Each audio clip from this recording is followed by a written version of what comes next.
వీళ్ళ phone tap అయిందంట, వాళ్ళ ఫోన్ ట్యాప్ అయిందట. నిన్న చూసిన ఓ దగ్గర నేను 10 లక్షల ఫోన్లు ట్యాప్ చేసిండు కేసీఆర్.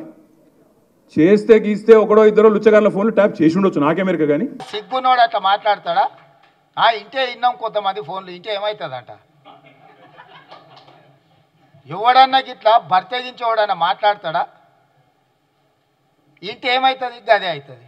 చెర్లపల్లిలో చిప్పకూడి తినాల్సి వస్తుంది. ఫోన్ ట్యాపింగ్ అవుతుంది అంటాడు. ఏడవుతుందిరా భయ్, ఏమవుతుంది బయట పెట్టంటే మనకు చెప్పాడు. యూట్యూబ్లకు లింకులు ఇస్తారు, యూట్యూబ్లకు మీడియాలకు లింకులు ఇచ్చి వీళ్ళ ఫోన్ ట్యాప్ అయింది, వాళ్ళ ఫోన్ ట్యాప్ అయింది, ఇదైపోయింది, అదైపోయింది.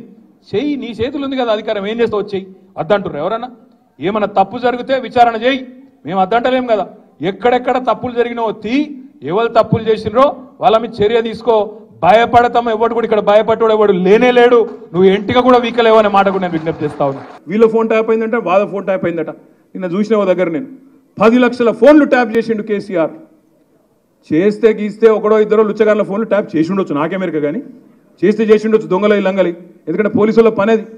కానీ దానికి ఏదో పెద్ద అంతర్జాతీయ కుంభకోణం ఏందో జరిగిపోయింది, ఏమో అయిపోయింది. ఎందుకు ఇవన్నీ డ్రామాలు? ఎవరు ఏం మాట్లాడుకుంటారో, ఎవరింట్లో భార్య భర్తలు మాట్లాడుకున్నా వినాలన్న దుర్మార్గమైన ఆలోచన గత ప్రభుత్వం చేసింది.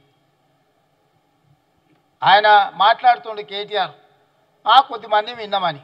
ఏం పనే మంది సంసారాలలో ఏలు పెట్టి చూసే పని మీకు? ఎవడన్నా సిగ్గునోడు అట్లా మాట్లాడతాడా? ఇంటే విన్నాం కొంతమంది ఫోన్లు, ఇంటే ఏమవుతుందంట? ఎవడన్నా గిట్లా బర్తెగించి ఎవడన్నా మాట్లాడతాడా? ఇంటే ఏమవుతుంది? గదే అవుతుంది. చెర్లపల్లిలో చిప్పకూడి తినాల్సి వస్తుంది. ఇప్పుడు వాళ్ళు చెప్పినట్టు ఇన్న అధికారులు ఈరోజు ఊసలు లెక్క పెడుతున్నారు. ఆయన అంతకంటే ముందే చెప్పినాం, వద్దురని ఆయన వాళ్ళు దుర్మార్గులు, దోపిడీదారులు, దొంగలు, వాళ్ళ మాటలు విన్నారంటే మీరు జైలుకు పోతారు, మిమ్మల్ని తర్వాత తిరిగి కూడా చూడరని. ఇవాళ కేసులలో ఇరుక్కున్న వాళ్ళని అయ్యో పాపం అని కూడా అంటలేరు వాళ్ళు. చేసినాం ఇట్లనే చేస్తాం. ఎవడు మాట్లాడతాడు? ఊర్లలో ఆవారగాడు మాట్లాడతాడు, తాగుబోతాడు మాట్లాడతాడు. గట్లనే చేస్తాం, మేము బజార్లో బట్టలు ఇప్పుకొని తిరుగుతాం. అయితే ఏందని ఊర్లలో అనరు? ఎవడంటాడు? తాగుబోతాడు, తిరుగుబోతాడు అంటాడు. గట్ల మేము ఇట్లనే ఉంటాం. ఊర్లో ఎవరైనా పెద్ద మనిషి పిలిచారా, ఇది మంచిది కాదురా నాయన, పద్ధతి మార్చుకో అంటే మేము ఇట్లనే ఉంటామా? ఏం నువ్వేంది నాకు చెప్పేది? సేమ్ కేటీఆర్ కూడా బర్తెగించిన అచ్చో సాంబోతులాగా మాట్లాడుతుండు. దాని ఫలితం దానికి ఉంటుంది.